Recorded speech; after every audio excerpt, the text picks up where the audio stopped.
Welcome to Soni's vision channel. आज की video के अंदर मैं आप लोगों से बात करूंगा क्या अब एड टेक का टाइम खत्म हो गया है, क्या एड टेक ऑफलाइन जा रहा है। जितने भी बड़ी बड़ी एड टेक कंपनीज है, अनअकैडमी, बायजूस, अपग्रेड, क्या ये कंपनियां बर्बाद हो जाएंगी। देखिए, अभी कुछ ही दिनों पहले वेदांतु ने 400 प्लस एम्प्लॉयज को फायर करा, अनअकैडमी ने 1000 प्लस एम्प्लॉयज को फायर करा। वहीं बायजूस भी फंडिंग के लिए कंटिन्यूसली देख रहा है क्योंकि उनको फंड्स चाहिए बिजनेस को रन करने के लिए। इस समय फाइनेंशियल क्राइसिस चल रहे हैं जहां पे इंडियन एडटेक मार्केट के अंदर 360 मिलियन स्टूडेंट्स थे 2020 के अंदर। वहीं अब ये स्टूडेंट्स ऑनलाइन इंडस्ट्री से ऑफलाइन की तरफ जा रहे हैं। तो ऑनलाइन इंडस्ट्री का होगा क्या? क्या जितनी भी बड़ी बड़ी कंपनीज है, अनअकैडमी, बायजूस, अपग्रेड और जितने भी एडटेक स्टार्टअप्स है, क्या वो सर्वाइव नहीं कर पाएंगे? देखिए, मैं आपको बताता हूँ ये सिनेरियो आया क्यों। एडटेक का जो मार्केट था वो इंडिया के अंदर 2030 के अंदर आने वाला था, बट हुआ क्या, कोविड के आने के कारण ऑफलाइन सेंटर्स बंद हो गए, ऑनलाइन का बूम आया। अनअकैडमी, बायजूस, अपग्रेड, बड़े बड़े एडटेक कंपनी से बहुत तेजी से ग्रोथ देखी। इवन वेदांतु ने भी बहुत तेजी से ग्रोथ देखी। उसके चक्कर में हुआ क्या, ये फंडिंग उठाते गए, बट जैसे ही कोविड खत्म हुआ लोग ऑनलाइन एजुकेशन से बोर हो गए। उनको लगा कि अब ऑनलाइन एजुकेशन की जगह हमें ऑफलाइन क्लासेस के अंदर जाना चाहिए, क्योंकि पूरा दिन लैपटॉप के सामने बैठो और वहाँ पे वीडियोस देखो जहाँ आप डाउट्स नहीं पूछ सकते हो, इंटरेक्शन नहीं कर सकते हो। इसी के चक्कर में क्या हुआ, इनका मार्केट डाउन जाने लगा, पहला रीजन। दूसरा रीजन जिसने एडटेक कंपनीज की ग्रोथ को कम करा वो था प्राइसेस को लेके। देखिए, ऑफलाइन मार्केट के अंदर क्या होता है, अगर किसी इंस्टीट्यूट को ग्रो करना है ना, तो उसको ऑफलाइन मार्केट के अंदर स्पेस एक्वायर करना पड़ेगा, प्रीमियम जगह पे करना पड़ेगा, टीचर्स लेके आने पड़ेंगे, इंफ्रास्ट्रक्चर बिल्ड करना पड़ेगा। एडटेक के अंदर क्या था, वीडियो एक बार रिकॉर्ड कर दी, अब कोर्स को बेचना ही तो है, तो हर कोई प्रॉफिट कमा रहा था, प्रॉफिट मार्जिन अच्छे थे, तो कंपटीशन ज़्यादा आ गया। अब जिस प्लेयर के पास मार्केट के अंदर मोनोपोली नहीं थी वो प्लेयर खत्म हो गया। जैसे लीडो लर्निंग के पास अराउंड 1000 एम्प्लॉयज थे, उनको अपने सारे एम्प्लॉयज को फायर करना पड़ा, कंपनी के ऑपरेशंस को बंद करना पड़ा। क्यों? Funding crunch. अब शुरुआत में तो फंडिंग मिल गई, सीड फंडिंग आ गई, सीरीज ए तक आ गई, बट जब आगे और पैसा उठाने की बात आई तो ज़्यादा फंड्स इनके फाउंडर रेस नहीं कर पाए। उसके चक्कर में कंपनी को रन नहीं कर पाए, कस्टमर पे नहीं कर रहा था। या तो इन्वेस्टर आपकी कंपनी को पैसा देता है जिससे आपकी कंपनी चलती है, या फिर कस्टमर आपके प्रोडक्ट्स और सर्विस को यूज़ करता है जिससे जो पैसा कंपनी के अंदर आता है उससे आप कंपनी चलाते हो। अगर यहाँ दोनों जगह से पैसा आना बंद हो जाए तो आप कंपनी नहीं चला सकते हो। अराउंड 800 एम्प्लॉयज ने भी व्हाइट हैट जूनियर से रिजाइन कर दिया। जैसे ही व्हाइट हैट जूनियर ने अनाउंस करा कि सारे एम्प्लॉयज को अब वर्क फ्रॉम होम की जगह वर्क फ्रॉम ऑफिस करना है, तुरंत 800 प्लस एम्प्लॉयज ने रेजिग्नेशन डाल दिया व्हाइट हैट जूनियर के अंदर। और according to Crunchbase data, आज के टाइम में स्टार्टअप्स के लिए फंडिंग उठाना बहुत मुश्किल हो गया है, क्योंकि मंथ ऑन मंथ फंडिंग गिरती जा रही है इंडिया के अंदर। अभी ग्लोबल रिसेशन चल रहा है, रशिया एंड यूक्रेन की वॉर के चलते और प्रॉब्लम्स टफ हो गई हैं, इसीलिए ग्लोबल वीसीज पैसा नहीं निकाल रहे हैं, इंडिया के अंदर पैसा नहीं इन्वेस्ट कर रहे हैं। वाई कॉम्बिनेटर ने अपने सारे स्टार्टअप फाउंडर्स को ईमेल में कहा कि अपने सारे रनिंग एक्सपेंसेस को बहुत कम कर दो, ज़्यादा एक्सपेंशन मत करो, ये टाइम सर्वाइवल का है। जो इस टाइम में सर्वाइव कर गया वो लॉन्ग रन में चलेगा, और अगर इस टाइम सर्वाइवल के ऊपर फोकस नहीं करा, ग्रोथ के ऊपर फोकस करा, तो लॉन्ग रन सर्वाइव नहीं कर पाओगे। और उन्होंने ये भी कहा कि जो कस्टमर सबसे ज़्यादा पैसा दे रहे, कंपनी के पास जहाँ से पैसा आ सकता है वहाँ पे फाउंडर्स को फोकस करना चाहिए।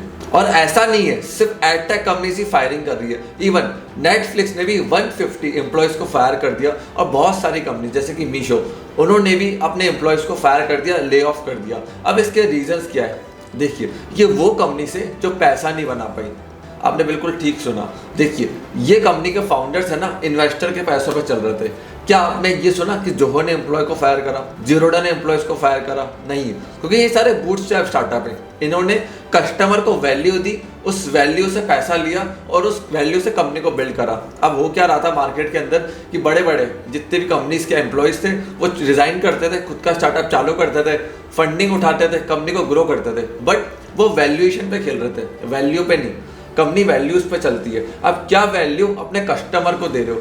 आपके प्रोडक्ट के लिए कस्टमर क्यों आपको पैसे देगा? सर्विस के लिए क्यों आपको पैसे देगा? और ये कुछ गिनी चुनी एडटेक कंपनी जिन्होंने पैसा उठाया है, बाकी लोगों को क्या, जो यूट्यूब से पैसा कमा रहे, ऐसे 1000 से लेके 10,000 यूट्यूबर्स है जो अपने कोर्सेज यूट्यूब के थ्रू बेच रहे हैं। वीडियोस बना के, कंटेंट बना के, और वो बर्बाद नहीं हुए, वो कंटिन्यूसली ग्रो कर रहे हैं, उनके प्रॉफिट्स आ रहे हैं, उनका पैसा आ रहा है। क्यों?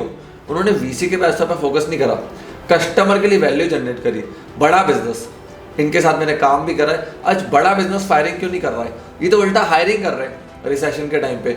ये हायरिंग इसलिए कर पा रहे हैं क्योंकि कस्टमर के ऊपर फोकस करा, कस्टमर को वैल्यू कैसे दूं, उसकी जेब से पैसा कैसे लेकर आऊं। और ये सारी चीज़ें मैं आपको क्यों बता पा रहा हूँ? क्योंकि इंडिया की बहुत सारी एडटेक कंपनी के साथ मैंने काम करा है। पूरे एडटेक मार्केट को लास्ट 3 इयर्स के अंदर मैंने बहुत एक्सप्लोर करा है। कंटेंट क्रिएशन से लेके, ग्रोथ से लेके, बिजनेस मॉडल से लेके, हर चीज़ को मैंने अच्छे से अंडरस्टैंड करा है, जिससे मैं काफ़ी सारे क्लाइंट्स को ग्रोथ फैक्टर दे पाया, उनको समझा पाया कि कस्टमर आपको क्यों पे करके जाएगा, क्यों स्टूडेंट अपनी जेब से पैसा निकाल के आपकी कंपनी के अंदर डालेगा। देखिए, बहुत ज़रूरी होता है एडटेक के अंदर, अगर आपको पैसा बनाना है ना, तो ज़रूरी नहीं कि वीसी पैसा डालेगा तो ही कंपनी ग्रो होगी। ऐसे बहुत सारे एडटेक कंपनी से इंडिया के अंदर जिन्होंने करोड़ों कमाए बट कोई वीसी फंडिंग नहीं उठाई। वो क्यों कमा पाए? क्योंकि उन्होंने कस्टमर को वैल्यू दी, स्टूडेंट्स को पकड़ा, और जिसके पास स्टूडेंट्स है, जिसके पास जनता है, वो एडटेक मार्केट के अंदर कभी भी फेल नहीं हो सकता। तो अब एडटेक मार्केट का होगा क्या ये मार्केट बर्बाद हो जाएगा? देखिए, ये मार्केट कभी खत्म नहीं होने वाला है। ऑफलाइन और ऑनलाइन हमेशा साथ साथ चलेंगे, इस चीज़ का ध्यान रखना। दोनों की अलग अलग यूएसपी एंड इंपॉर्टेंस है। हाँ, K-12 के कोर्सेज बहुत तेजी से बढ़ने वाले हैं इंडिया के अंदर, क्योंकि इस पे अभी तक किसी ने फोकस नहीं करा था। उसके बाद ऑनलाइन डिग्री मिलना सबसे बड़ा गेम चेंजर होने वाला है एडटेक कंपनीज के लिए। बहुत सारी एडटेक कंपनीज इस समय फोकस कर रही है कि कैसे वो कॉलेजेस से कोलैबोरेशन करे और डिग्री कोर्स को ऑनलाइन करे। एग्जांपल से समझाता हूँ, बहुत सारी एडटेक कंपनीज क्या कर रही है, वो फॉरेन कॉलेजेस को पकड़ रही है, उनको कह रही है कि स्टूडेंट्स फॉरेन क्यों नहीं जाते, क्योंकि 3 साल का वीज़ा लेना, 2 साल का वीज़ा लेना महंगा पड़ता है, प्लस 2 साल घर से दूर रहना है, स्टूडेंट्स ये भी नहीं चाहते, बट फॉरेन की डिग्री सबको चाहिए।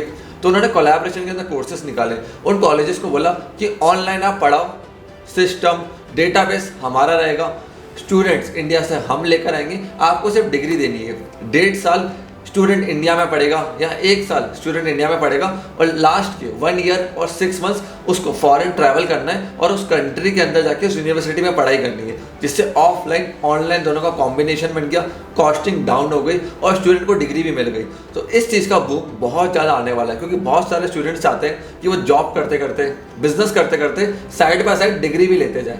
सो फ्रेंड्स, जो कंपनियां इस रेस के अंदर वैल्यूएशन पे खेल रही थी वो बर्बाद हो जाएंगी, बट जो कंपनीज वैल्यू के ऊपर खेल रही थी, मतलब कस्टमर को रियल वैल्यू दे रही थी, कस्टमर को उससे फायदा हो रहा था और कस्टमर एडवांस पे करने को रेडी है, वो कंपनीज लॉन्ग रन तक चलेगी। उनको कोई दिक्कत नहीं है, कोई कितना भी रिसेशन आ जाए उनको कोई दिक्कत नहीं होने वाली, क्योंकि एजुकेशन एक ऐसा सेक्टर है जो कि सबसे इंपॉर्टेंट सेक्टर होता है किसी भी ह्यूमन के लिए। अगर मैं बात करूं एजुकेशन और हेल्थ की, ये 2 सबसे इंपॉर्टेंट चीज़ें किसी भी ह्यूमन के लिए।